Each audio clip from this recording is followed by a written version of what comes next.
If you love Something Was Wrong and want to help support the show and listen ad-free, become a community contributor on Apple Podcasts or purchase a sticker from our sticker shop at brokencyclemedia.com. Thank you so much. Something Was Wrong is intended for mature audiences and includes topics that may be upsetting. This season, we'll be discussing friendship betrayal, religious abuse, stalking, sexual assault, and other serious topics. So please listen with care. Some names have been changed for safety or anonymity purposes. The podcast and any linked materials should not be misconstrued as a substitution for legal or medical advice. Sources and resources can be found in the episode notes. Thank you so much for listening.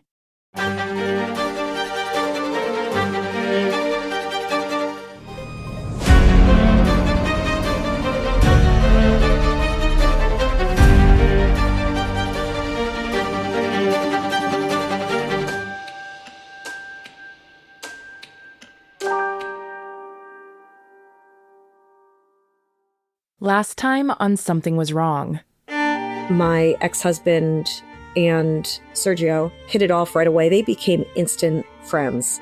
I decided to go to that shelter. I only packed one small bag. I had to make my ex-husband believe I was just going for the weekend. I had a much different vision of how I thought my life would be at 29 years old. Coming back to the church after separation, the dynamic really changed. It was just more of this big brother type relationship. My divorce had been finalized, and Sergio showed up at my door one day with groceries. There were a few times more that he did that every few weeks. Sometimes he would already be at my house on the front steps. After a few times of this, I had asked him not to come back. I don't feel comfortable with this. I remember feeling so agitated and annoyed. It just felt like this was a child coming to my house. And I remember thinking and wondering, where does his boss think he is? There must be no accountability of his time, which now I know I don't believe there is. He's using his working hours. And by the way, I lived on a busy street. People that knew me would see me as they're passing by my house. And he is coming one time even in the church van. I remember thinking he does not care if people know that he's in my house, which really shocked me because as a pastor, aren't you concerned even with the look of something? It should have been probably one of the biggest red flags besides his persistence.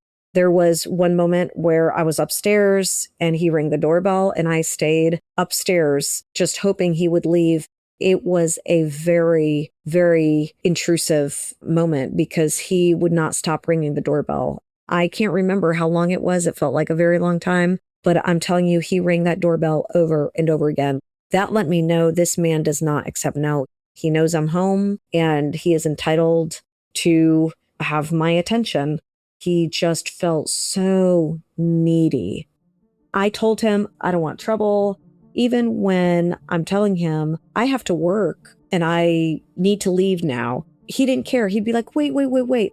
The expectation was for me to prioritize him, not my job, not my income, not my kids.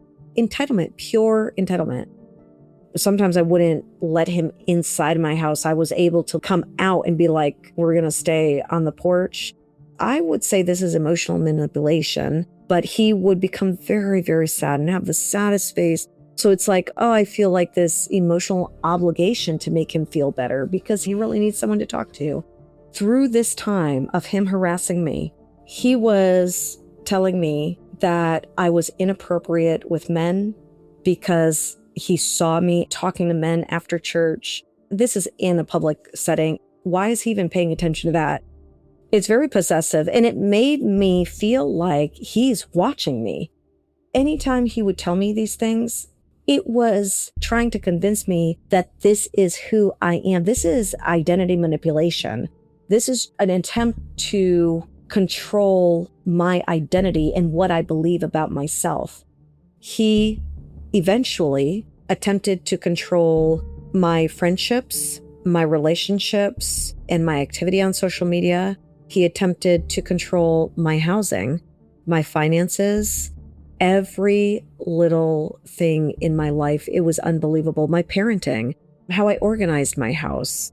It would take a long time to list every single tactic, but it was always subtle. For instance, I was struggling to pay rent one month and he told me I'm paying too much for rent and I should move into an apartment complex. It was a specific apartment complex, which now it concerns me thinking about that. Instead of just telling me about resources through Thomas Road, he had Thomas Road send rent money for my rent to my landlord, which I was grateful for, but I was even thinking, why didn't he tell me how to access that resource, which is just another pattern, creating dependency. At one point, he had also said that everyone in the church and other leaders and his mother-in-law all saw all of the attention that I give to him in church. They've approached him at different times and they communicated that they were very concerned with all the attention that I give to him. I didn't believe it for 1 second because I rarely talked to him at church. In fact, after church, the congregation would stay and mingle and talk. There's very, very few times that he would actually talk to me in church. This is reinforcing that this is what he's telling other people. So now if I go to the church leadership or his wife and say, this is what he's been doing to me, they're not going to believe me because they already have a story in their head. He, at one point, started complaining about his wife. And when he started complaining about his wife, that's when I first even considered that he might be pursuing me. Before that, I was just thinking he's bored. He loves to talk to people. He's needy. I said, you guys should get counseling. He was telling me she has mental health issues, that she should be on medication. I believed he was only telling me that to get me to feel sorry for him. I didn't know if there was any truth to what he was saying, but I was so uncomfortable. And I told him that with him telling me these things because I'm not able to help. Well, that was just the setup for what was to come next. You know, the next few times he would come after me telling him, don't come back to my house. After I had left the church, then he's telling me that he is in love with me. He wants a relationship with me. He was telling me all these good things about me. Words of affirmation are not my strongest love language. So it was just like, oh, okay, thanks. That's nice. And then he said, what do you think about me? And I've never heard anyone ask me that before. So I just was like, what? And he pressured and pressured and pressured me. I'm thinking he has such low self-esteem and he really needs me to tell him something good about him. But I had this really bad feeling. For some reason, I just felt like, is he trying to set me up? So I just decided to say, you're just a good person. And that was all I said. I was so concerned that I started to wonder, is he trying to get me to say something that he would use against me later? I told him at one point, if you come back, I'm going to call the police. He knew everything that I'd gone through with my ex-husband.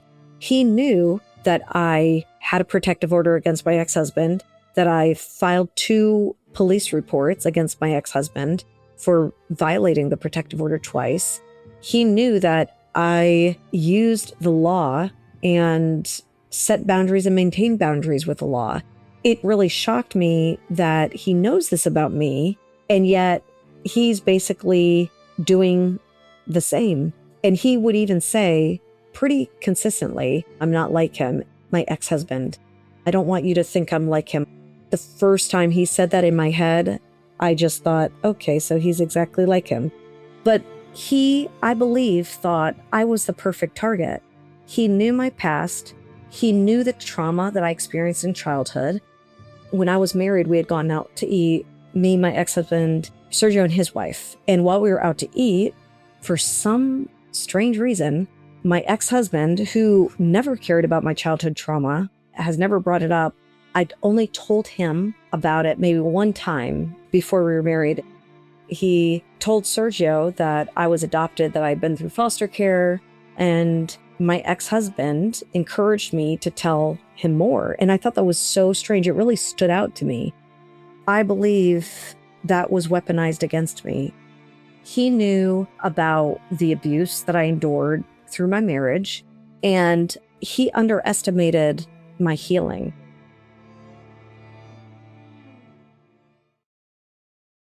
I'd like to thank Poshmark for sponsoring today's episode. If you know me, you know I've always loved vintage. My style leans definitely more mid-century modern, so I'm always on the hunt for unique pieces that have a story.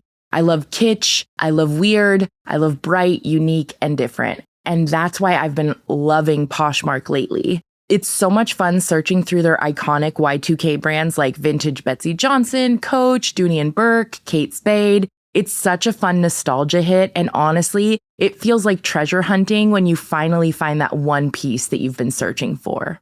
Poshmark has millions of new and pre-loved items, from everyday wardrobe staples to vintage and luxury fashion. Whether you're looking for an archive-worthy piece you thought you missed forever or just refreshing your closet, it's all there. And when you're ready for a closet refresh of your own, you can earn real money selling the pieces you're ready to part with, reaching more than 80 million users on the platform. I love the idea of giving great pieces a second and third life instead of letting them sit in the back of a closet. Find what feels like you, shop and share your style on Poshmark today. New deals and styles are listed every day, so don't wait. Download the Poshmark app today and use code SWW when you sign up to get $10 off your first purchase. Thank you so much. I'd like to thank Osea for sponsoring today's episode. One thing I've become much more consistent about over the last few years is taking care of my skin from head to toe, not just my face. Especially in the summer, between being outside more, traveling, and just spending more time in the sun, my skin can start to feel dry and dehydrated. I realized body oil wasn't just an extra step, it was the step I'd been missing. I've been using Osea's Undaria Algae Body Oil right after I shower while my skin is still slightly damp, and I completely understand now why it's an Allure award-winning bestseller. The first thing I noticed was how lightweight it feels. It absorbs so quickly, it doesn't leave you feeling greasy, and my skin just looks smoother and has a very healthy glow. I also love that it's clinically shown to instantly improve the look of skin's elasticity and deeply moisturize. It gives my skin that silky finish without feeling heavy, which is especially nice this time of year when you don't want anything thick sitting on your skin. It's become one of those products I genuinely look forward to using every morning.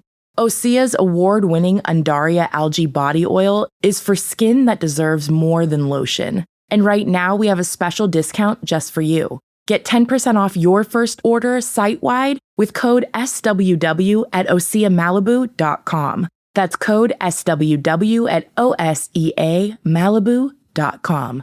Thank you so much, friends. I had told him I would call the police, and sure enough, a few weeks later, he came back to my house. I had been sweeping when he was at my door. He had seen me and I saw him. I decided, okay, I'm just going to open the door, finish this up a little, tell him I have a meeting, and walk out the door with him to get him out of my house. I believed he was entitled, which actually should have been a little more alarming to me. Entitlement is actually pretty terrible, but I did not believe he was dangerous. I opened the door, he comes in, and I'm like not really paying him any attention. I'm telling him I'm just finishing up cleaning. I bend down to sweep dirt into the dustpan, and when I stand back up, he suddenly assaults me. He kisses me, he puts his hand up my shirt, and it was so sudden, so abrupt, so forceful. He had never attempted to touch me up until that point. Now I realize when an assault happens, the whole purpose of an assault is to catch you off guard, is to make sure you are not even aware of what is about to happen. I was so taken off guard and so shocked. I pushed him away and yelled, and I've never seen him leave my house so fast. It seemed like he was scared. I've known him for a long time and I was really good friends with him. So I'm thinking I must have given him a wrong impression. But it was, I think, at the time of the assault when I really realized I am not wrong and it's not me. After he assaulted me, as he was leaving, I said, I swear I will call the police the next time I even see you on my property. I didn't call police because I didn't think that they would believe me, or even worse, they would believe me and wouldn't do anything because he's a pastor at Thomas Road Baptist Church. It's a very big, powerful, influential church in this small town. He's very persuasive. I had considered telling his wife. I was very unsure if she would believe me. I moved for my safety because I was concerned. I moved to a townhome, and I specifically chose a townhome because I believed that I'd be safer in a townhome because houses are connected. And I just thought there's no way anyone, or he specifically, would try to come to my townhome because people are watching and it's too risky. Little did I know how bold he is. And there's really no risk to him. And that's the scariest part. Within months of living in that townhome, I would see him in public. He would run into me. I use that sentence loosely. It would be in public places like Walgreens or Kroger's. These were places that were by his house too. When he first ran into me in public after the assault, a few weeks later, I had parked, got out of my car, and I see him and I immediately say, no, I don't want to talk. And he's like, wait. He does his little sad face. And he said, wait, but the other day, and I just had stopped. I'm like, what? And he said, the other day when you kissed me and my whole body, I just had chills. What he did in that moment was he flipped the script. It wasn't even like he was trying to persuade me. He was telling me this is how it actually went, that I kissed him. I don't even remember what he said after that. I remember just feeling so numb and so scared. And it was at that moment that I knew something was really, really wrong. I felt unsafe. A few months after living there, I had a routine. I'd be out of the house with my kids at like 7 a.m., drop them off at daycare, and would be back home, I don't know, usually 5:30, 6 o'clock at night. One day, I went outside of that routine. I'd left something at home, so I went to my house to get what I'd forgotten to bring to work. And when I opened my door, I saw Sergio as soon as I stepped into my house in my living room on my laptop. He was standing next to my sofa. He had the laptop on top of the back of the sofa. He quickly put it down on the sofa. I obviously startled him and I just started yelling. I was shocked. It was unbelievable to me. What are you doing here? Why are you in my house? Why are you on my laptop? And he is acting very happy to see me. He's smiling. He has nicknames for people. He said I look like Mariah Carey, which I don't even think is accurate, but he was like, Mariah, what's wrong? He was saying I wasn't on your laptop. And I'm like, yes, you were. Get out of my house. And he wouldn't leave. He does his little sad face. It didn't work. I'm like, get out of my house. And then he starts coughing, like doing a little cough. And he's like, I need water. Can I have some water, please? And I just pick up my phone and I'm saying, I'm calling 911. Then he leaves. He never showed up to my house again that I knew of. I should have called police, but I, once again, was afraid that they wouldn't believe me, or even worse, that they would believe me, but they just wouldn't do anything about it because of his position. I could see that he disrespected every boundary.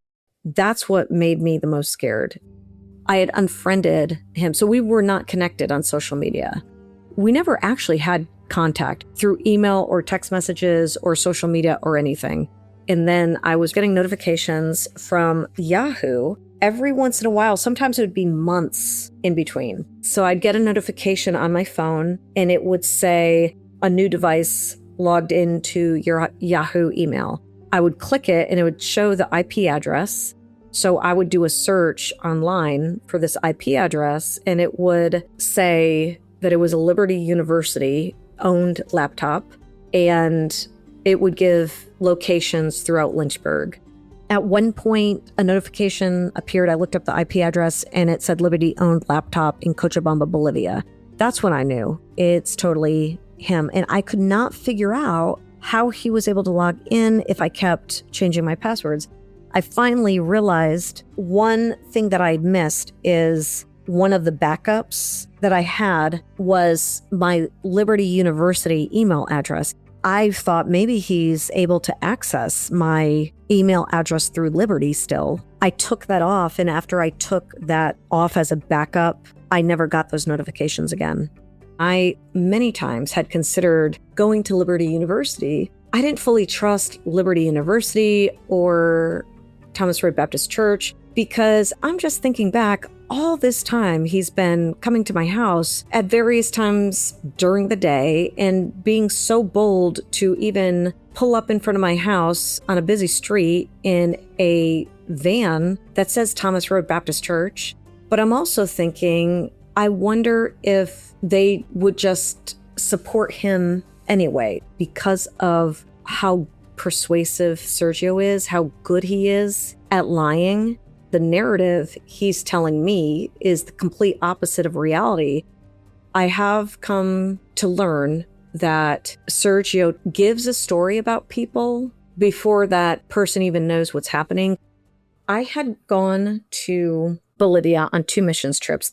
Our first trip there, I met all the missionaries and one of the men that was there, his name was Pablo, and he was a really nice guy. He was around my age. I didn't get super close to him, but the second trip there, I got to interact with him more. Around 2017, he had contacted me over Facebook. He let me know that he was coming to live in Lynchburg, Virginia, to attend Liberty University. He was excited to come and he wanted to get together. And I was like, absolutely. And I always felt comfortable around him. So he moved here, was attending Liberty, and we hung out a lot. Was he a pastor at that time as well? Yes. And that was interesting to me because I thought he was coming to Liberty University to get his degree. I knew he wanted to become a pastor, but it seems like he came here and immediately became a pastor of a church plant of Thomas Road Baptist Church. While he was doing seminary, perhaps? Yes. And I attended that church with him. It was in Roanoke, so it was an hour away from Lynchburg. At one point, we were hanging out and he's like, I want to talk to you. He's very serious. And he tells me he's very interested in me and he would like to pursue a relationship with me. Sergio was one of his best friends. And he says, Sergio told me everything. And I was like, what? He said, I want to let you know that I'm on your side.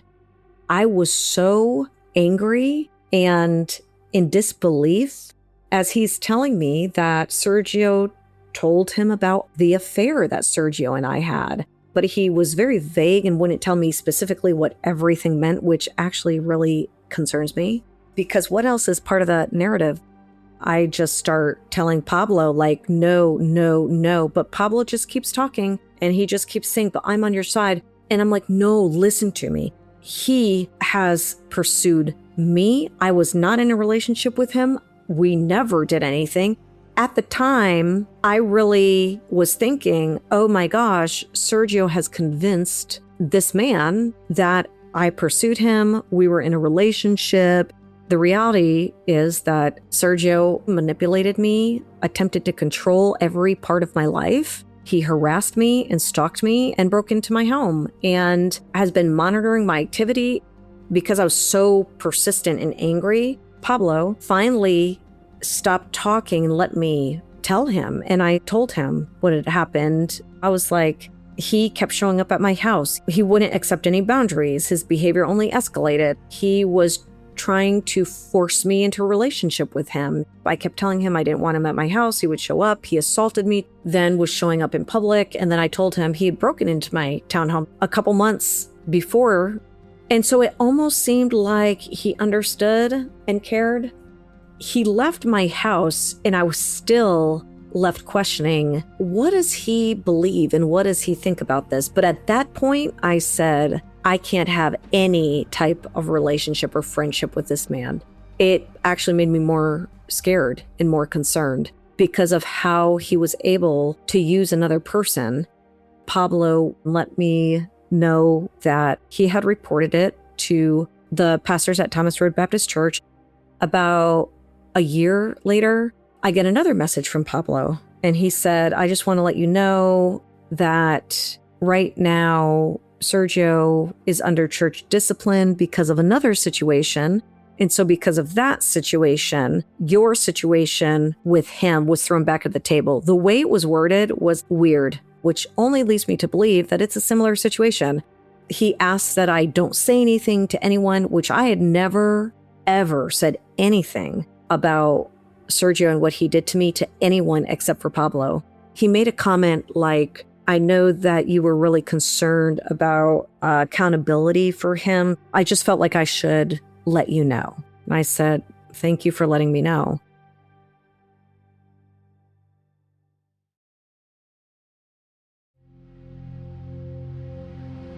A couple months later, I decide to look at the Facebook page of the Spanish church. And on that page, I see this post about Sergio. It's dated after the conversation with Pablo. They held this resignation celebration for him. He had resigned and stepped down as the pastor of the Spanish church because he took a position at the Southern Baptist Convention. It almost seems like a promotion because he was now overseeing all of the Hispanic churches in the state of Virginia, which is terrifying to think about. Hispanic churches have some of the most vulnerable people in our population, which is the undocumented women and children. To me, it seemed like nothing was done, and maybe that message was just to satisfy me and to get me to believe that something had been done. But this seems to be a pattern now from what I've noticed within Thomas Road Baptist Church and Liberty University. Your best friend Claire also mentioned that she didn't know about some of the things that were happening with Sergio until the break-ins. Why do you think you chose not to share? I did not share anything that I experienced from Sergio out of protecting him, actually, which is wild. I was trying to protect his reputation and I was trying to protect his wife.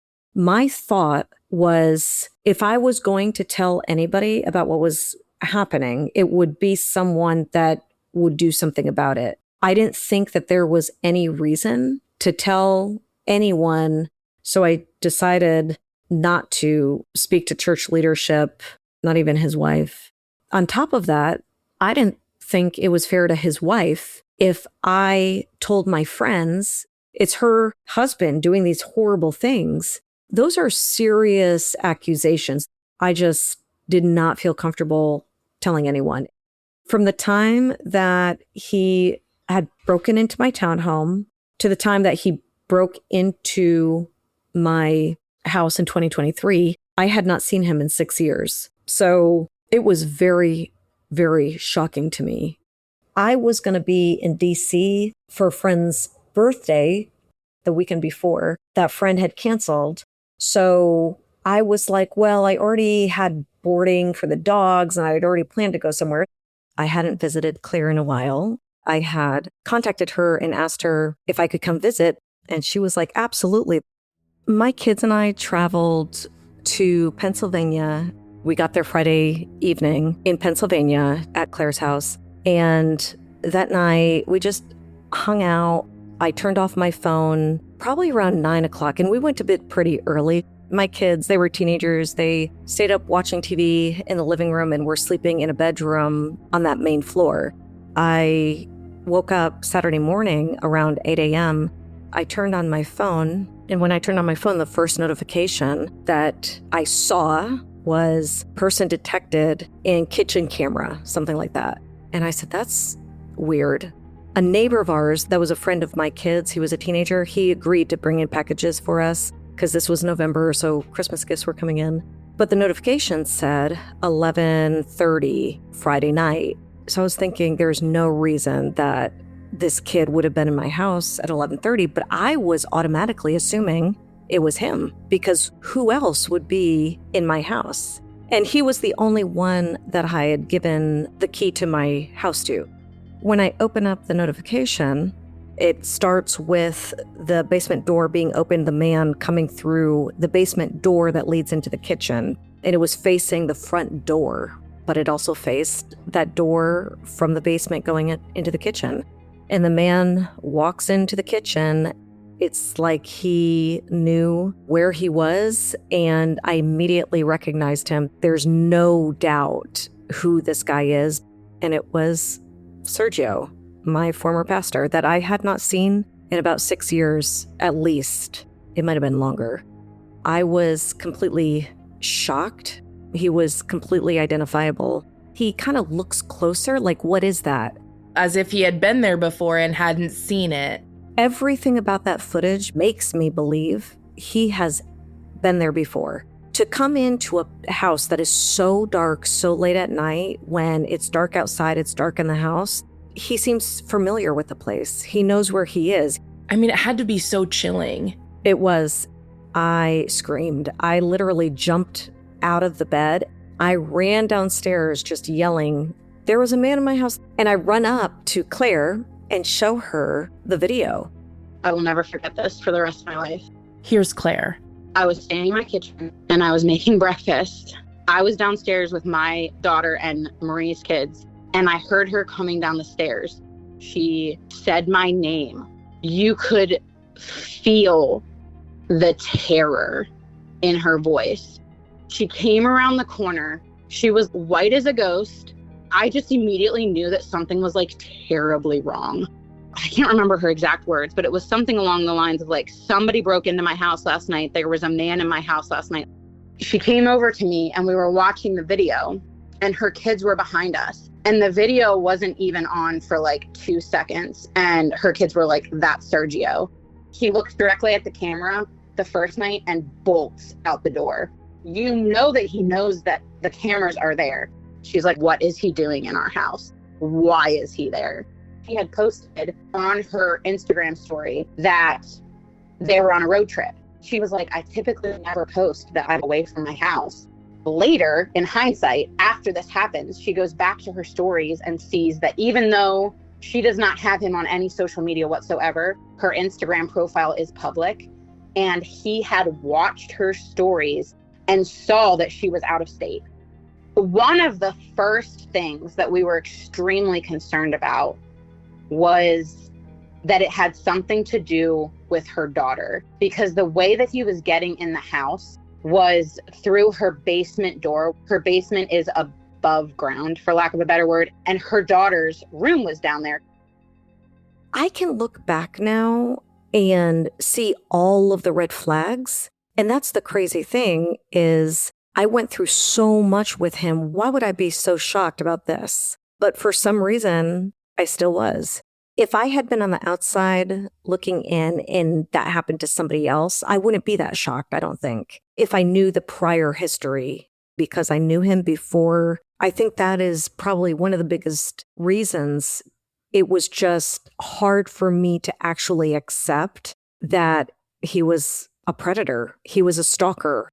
When I saw him on my security camera, that's when I feared for my life. That's when I really recognized and maybe accepted that this is a dangerous man, and I was absolutely in fear of my life and in fear of our safety and the safety of my children. I immediately called police. I went to another room because I also didn't want to share all of the past history with my kids listening. I called 911. I let them know that there was a man that had broken into my house. I just saw the camera footage. He's not supposed to be there. I told him who it was and that it was my former pastor, and he had no permission to be in my house. And I said, I've had problems with him before. The police officer asked me a couple questions, so he definitely seemed interested to get more information, to have more clarity. He also asked me if I'd ever sent nude images to him, which my initial reaction in my head was, why the hell does that matter? I'm still not totally sure why that matters, but somehow it seems to matter because police officers asked me the next night too. I let him know that no images have ever been shared between us. I'm thinking that it might be to determine intent. The police officer asked me if I wanted to press charges, and I said yes. He asked me when I would be home back in Lynchburg. This was Saturday morning, November 11th. Sunday, November 12th, I'd be back in the evening. He said he would come over and then he would write the report. What I understood is they were not going to have any contact with him. They had to do the report first. That is why Sergio wasn't arrested that night, which is why he came back.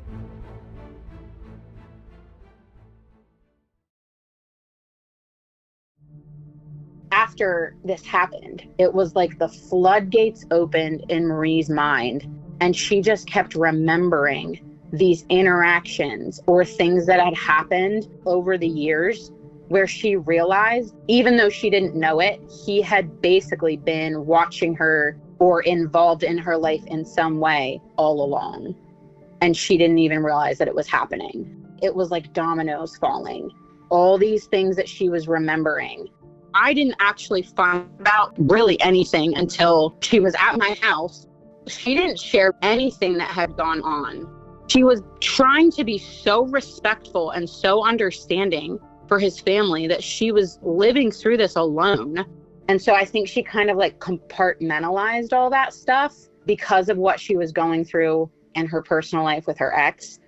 And so until this happened, all of those little red flags, all of a sudden, it was like a field cleared and she could see everything together at the same time. I remember she just sat on my bed for hours, remembering all of the stuff that she had never put together before, how he has been essentially stalking her, and she didn't even really realize it. There were times where he would show up on her doorstep, and it was always for like some benevolent reason, trying to do something nice for her and trying to come off as this supportive person that's just here to help her, when in reality, he was just trying to like manipulate, control, and like gain this access into her life so that he could do God knows what. He was always trying to weasel his way into her life under the ruse of good intentions. It was very, very wolf in sheep's clothing. Later that night, we were in my living room watching a movie, and her phone dings again. And she was like, he is breaking into my house again. And so we literally watched him live breaking into her home for a second night in a row. And I was like, Marie, you have to call the cops right now so that they can catch him while he's there. She called them, and funny enough, I actually have family in the same town that she lives in, and my husband was down there hunting at the time. And I called him and told him what was going on. And they were like, we can actually hear the cops. It was so surreal. Is this really happening? The fact that he had the audacity to go back for a second night, Marie was like dumbfounded. I said, no way. He's breaking in again. And they were shocked. I called 911. I'm out of state, so they connect me to Lynchburg 911. Then I report there's a man that broke into my house. He had broken in the night prior. He's in the house right now. I just watched it live on my camera. The police got there quickly. I remember the dispatcher was asking helpful questions. One thing she asked is, does he have a weapon on him? And I'm like, no, and I don't think he owns a gun. Right after I said that, I'm just thinking, you know what? I think he's capable of anything. And he's even admitted that he's capable of evil because he has said that phrase so many times. We're all capable of evil, even you are. The 911 dispatcher ends that phone call after the police arrive to the house. Then I'm able to see in real time the police officers searching my house. Then I get a phone call shortly after that 911 call from an investigator who ended up being the investigator for this case. He asked a lot of questions, who this man was, what the relationship was. I said he was my pastor. He wanted to know if I'd ever been in a relationship with him. I just let him know. He never had a relationship with me. He had absolutely no permission and no reason to be at my house. I let him know the past problems with him and that he doesn't stop.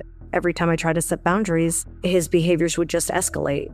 And they wanted to know why he would be in my house. That's a question that was asked to me a couple of times that night. Why would he be in my house? And I said, I have no idea. He asked me if I wanted to press charges. I said yes. And that's the point where then they went into the home to search for him because I believed he was still there. I even asked that investigator, is he still in my house? And he said, well, we're still trying to figure that out. Yeah, 10-4 units on the right. It's going to be the house right next to you. Let's get a perimeter and we'll hold it till the dog. Yeah, absolutely. All right. Lynchburg Police K-9! Anyone? Make yourself known now! Make yourself known now! If not, I'll release the dog, and when he finds you, he'll bite you!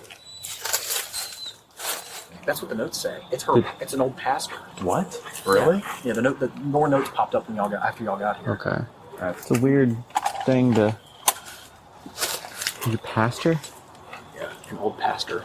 Do we know, like, what she wants us to do, or...? We're working on it. Why would he be in her house? Do we know? The note said, right before I showed up, it added that it's her old pastor. Okay. She wants to press charge for B&E. It sounds like this may be B&E with intent to commit assault. It sounds like a stalking issue. Stating that he has never lived here and that she believes he was also here last night. She spoke with officers about that as well. Okay. She says she wants to press charge for B&E. That is recorded. Oh. All right. I want to know if we have him leaving too, because I'm wondering if let's check this front door to see if it's open. I mean, he would have had to have gone out the same way. The door's locked from the inside. Same on that door. Key's still in it. Yeah. So he would have had it came in and out right there. Yeah, that's all we're doing. We're just checking the house to make sure it's okay. So he doesn't seem to be in there now. We're just curious to where he went. She's got cameras there. Do we not have him leaving? No, I guess that's what the whole point was. She's like, I saw him go in. I never got a notification saying he went out. Was this from yesterday or today? No, it's today. Like just before we got here? Yeah. So that's, where's he at? Yeah. So it's a Ring camera. Sometimes it doesn't pick up stuff. So he either like left out somewhere else or not. I don't or like didn't pick it up. Yeah, I don't like the or not. But so it's a stalking pastor? Uncomfy.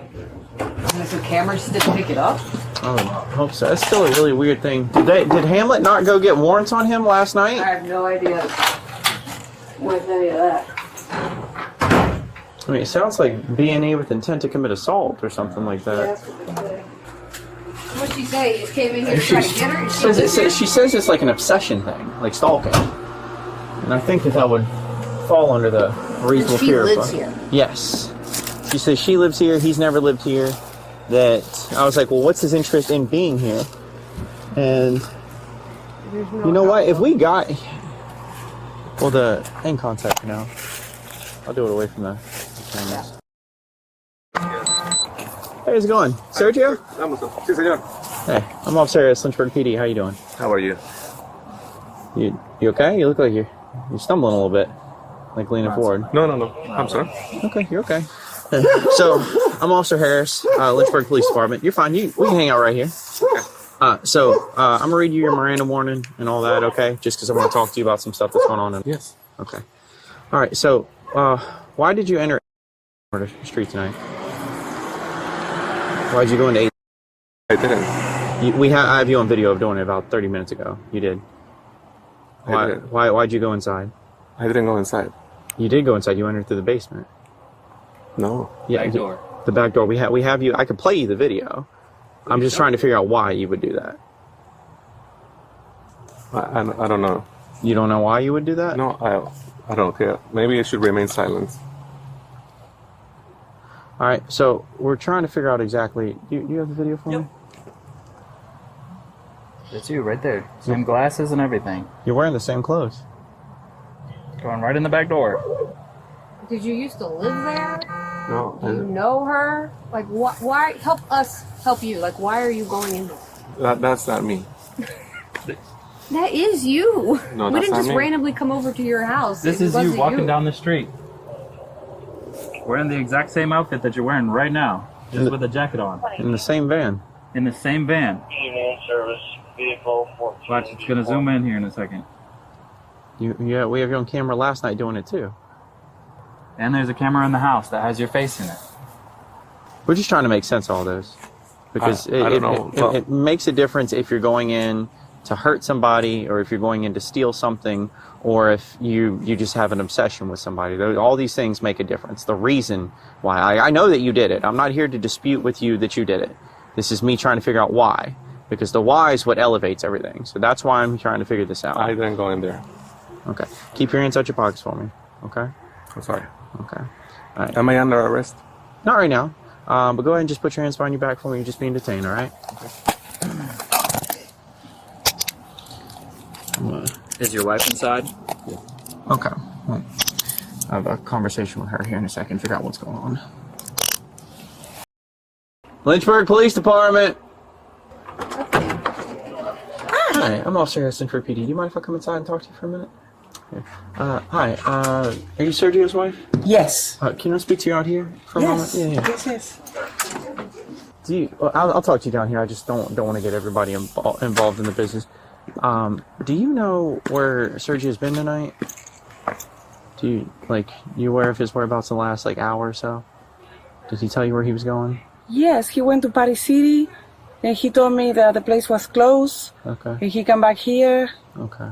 And he told me we're trying to buy balloons for the pastor. That is his birthday tomorrow, so I have to go to Kroger to buy them. What happened? Is your last name? Is it? Yes. Okay. What's your first name? I'm sorry. Laura. Laura. Okay, Laura. So, do you know a Marie who stays off Avenue? No. No, you don't know him. Used to maybe be a pastor. Or he used to be her pastor, a female. We have your husband on video entering somebody's dwelling through the basement door in the last hour or so, and it sounds like it's been an ongoing problem the last couple nights. He most certainly, I don't think, has been at Party City. I have him on video, and she recognized him. So I'm trying to make sense of all this. Do you know why that might be? No, I don't know who's Marie in. Okay, so you're not familiar with that at all? No. Okay. I'm not trying to scare you, upset you, or anything. I'm very scared. But the issue is that he's denying any knowledge of it, and we have him very plainly on video doing it, which leads me to believe that something more to it. That his intent was more than just invading somebody's privacy. So that's my concern. Has he ever done anything like that before? No, never. Okay. Never. Okay. So that's something that clearly in video. Can I see the video? Sure. I can get that for you here in a second. But he's never mentioned anything about anybody or anything like that. No. Okay. Do y'all have children together? Yes, of course, 3. All right. How old is he? He's 48. 48. Okay. Yeah. It's I know this is kind of a shock, and I'm not trying to like I said, stir anything up. But I am concerned is because it sounds like when we spoke to the female, she recognized him. That's how we were able to find you here. And he's very plainly in the video wearing the same clothes. So this happened recently. The video is time-stamped and everything. It's something we're concerned about. Oh my goodness. Yes, ma'am. Now I know what happened. What happened? There's a missionary house, and you can... Now I forgot about this situation. There's a missionary house over there. Belongs to Thomas Road Baptist Church. Okay. And there's some friends that were here last night. Sure. They are missionaries too, and they were using the house. Well, so Marie says she lives there. He's saying he wasn't even there. He's denying he ever. No, it's not. It's the. This is a house. So I don't believe this is a missionary house. Doesn't look like a missionary house. I can go and show you the house. It's not in Avenue. Well, this is without a doubt 100%. Yeah, that's him walking to the back. But I cannot see him. Right, that's just him walking to the front. Yeah, but I cannot see his face. He's wearing the same clothes, the same glasses he is this evening, man. That's what we're trying to figure out. That's all. Can I see that video again? Sure. He looks like him. Man, she recognized him. That's how we were able to get here as soon as he did. It's because we have. Does she know him? Yes. She does. She knows him. That's how she was able to identify him. What's her last name? But and that happened last night? This happened tonight. In the last hour. The last couple nights, it sounds like. But tonight is the night that we're able to get out with him. We went straight from that house to here. And then we saw him pull off of Ford Avenue, come up and pass us. She described the vehicle that he drove. The vehicle that he drove is in the video. He's in the video, and then we see him get out here, and he makes a brief phone call before entering inside. Okay. So you're not aware of anything like this? No, I'm surprised that he's doing that. I don't know any of that. Has he ever? And I'm not trying to pry into your marriage or anything, but has he ever been unfaithful? Do you have anything like that where you've had issues with infidelity in the past or something? I know it's uncomfortable to talk about, but my concern is that if this is like some love affair thing, it makes a difference as opposed to if he's going to harm her or something like that. That makes a difference. So has anything like that ever happened? How long have y'all been married? 17 years. 18 years. Okay. And does any of this surprise you, or is this like what's? I am surprised. I'm very. What is he doing there? It's that which is we're trying to figure out. I'm gonna make a phone call to the victim and figure out if we need the car because we don't know if anything was taken. I'll return this back to him. You're okay to go inside or hang out here, but we're probably going to be here for a little bit between talking to him and potentially looking in the vehicle to see if anything was taken. That's kind of one of the issues that we're running into now is that if it was something he was just going in there to take something or something like that, it's different. But again, if he was going in there to hurt somebody, that is a very elevated charge, and that's what we're trying to sort out. So, but if you have anything that you can help us out with in reference to trying to explain this or make heads over tails, because right now we've shown him the video, and he's like, he doesn't have anything to say. He's just quiet. So, that's what he was quiet. He said. Well, I was initially. I told him, hey, can you tell me why you were in 8th Avenue? And said I wasn't. I said, well, you were, and I show him a video, and he's like, I don't know. He's like, he doesn't have anything to say. But he said that it was him? No, so he's denying that he was ever there. He's first. like, at first, I'm sorry, first. And then we showed him the video. I don't know. Yeah, he's like, I don't know. Didn't really say Yeah. So. Can I see the video again? So I don't have Officer McLeod's passcode. I'll be right back. I'm going to make a phone call and I'll be right back with you, okay?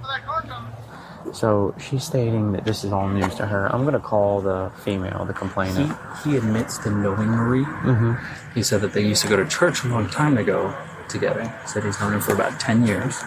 And that... he sexually assaulted her in the past. Is that he's not saying that. No, but she said that. She said that. She said 2017.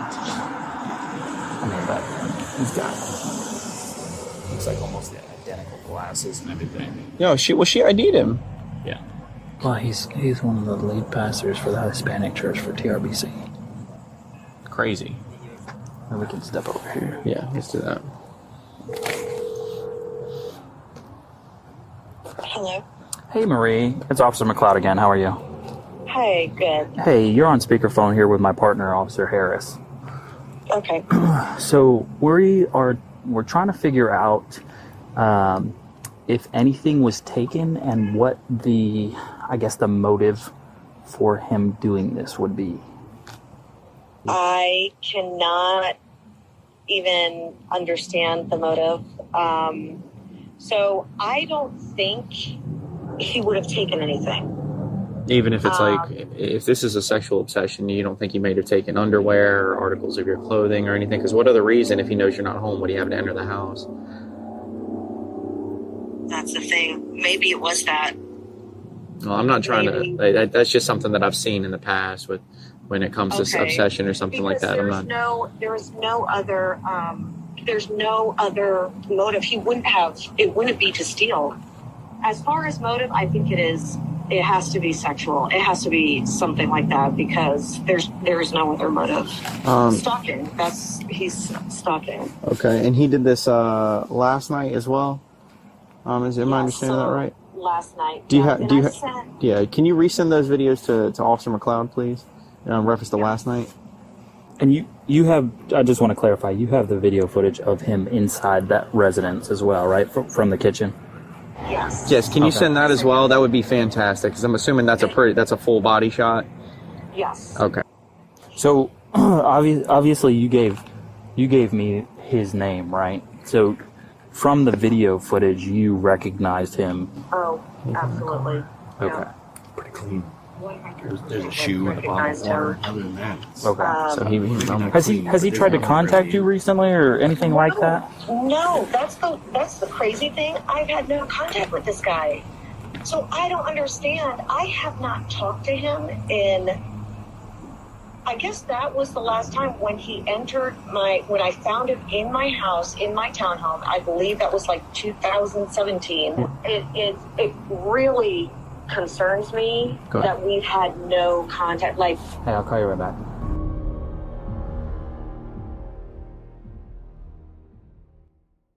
Next time on Something Was Wrong.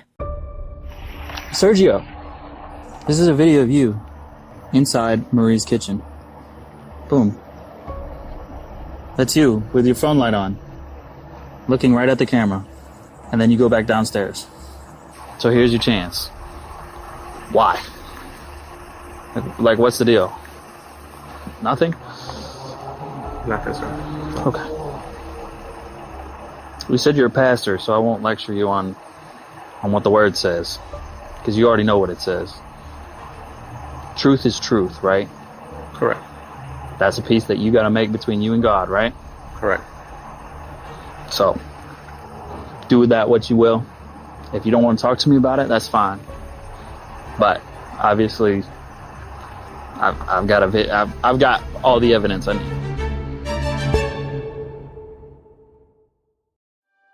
Thank you endlessly to every survivor, guest, and expert who has contributed to our community. We are eternally grateful for your bravery, energy, and time. Something Was Wrong is a Broken Cycle Media production created and produced by Tiffany Reese. Thank you to our incredible team. Associate producer Amy B. Chesler, audio engineer Becca High, and social media marketing manager Lauren Barkman. Special thanks to Sarah Stewart for our amazing Season 26 artwork, Stephen Wack for ad audio editing, and our partners at Audio Boom. If you love Something Was Wrong and you want to help support the show and listen ad-free, become a community contributor on Apple Podcasts, or purchase a sticker from our sticker shop at brokencyclemedia.com. Or tell everyone you know, like your neighbor, sister, brother, yoga instructor, florist, telemarketer, Reiki healer, stylist, trainer, mentor, parents, cousins, aunties, unks, coaches, librarians, matcha artist, dance instructor, balloon artist, wedding planner, bridesmaids, bank teller, driver, dog groomer, dentist, orthodontist, esthetician, tattoo artist, house cleaner, accountant, tax preparer, insurance agent, mail carrier, crossing guard, barista, beekeeper, notary public, lifeguard, camp counselor, flight attendant, dog walker, pet sitter, Pilates instructor, spin instructor, tarot reader, acupuncturist, landscaper, electrician, plumber, contractor, real estate agent, mortgage broker, optometrist, veterinarian, park ranger, farmer's market vendor, little league coach, PTA president, school librarian, substitute teacher, driving instructor, wedding officiant, travel agent, locksmith, Ferris wheel operator, hot air balloon pilot, llama farmer, falconer, puppeteer, professional mermaid, or that one friend who's somehow just in everyone's business. If you know, you know. Thank you so much for listening. Until next time, stay safe, friends.